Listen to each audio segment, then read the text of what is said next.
بسم اللہ الرحمن الرحیم۔ ایک دوست نے مسئلہ دریافت کیا کہ کھانا کھاتے وقت بولنا گناہ ہے بھئی۔ یہ انہیں کسی نے بتایا ہوگا تو پوچھ رہے تھے کیا کھانا کھاتے وقت بولنا گناہ ہے؟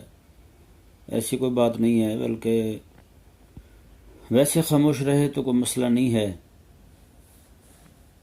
اگر اس کو عبادت سمجھ کر، نیکی سمجھ کر خاموش رہے گا تو یہ پھر ناجائز ہے، کیونکہ فتاوی شامی شریف کے اندر اور فتاوی عالمگیری فتاوی ہندیہ میں یہ بات واضح طور پر موجود ہے کہ عبادت سمجھ کر کھانا کھاتے ہوئے چپ رہنا یہ مجوسیوں کا طریقہ ہے۔ مجوسی جو ہیں وہ کھانا کھاتے ہوئے عبادت سمجھ کر چپ رہتے ہیں،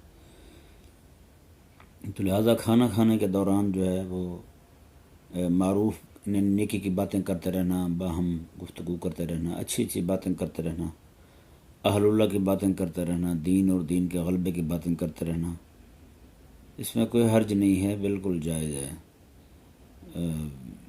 چپ رہنا جو ہے نا، نیکی سمجھ کر چپ رہنا یہ جائز نہیں ہے، گناہ ہے۔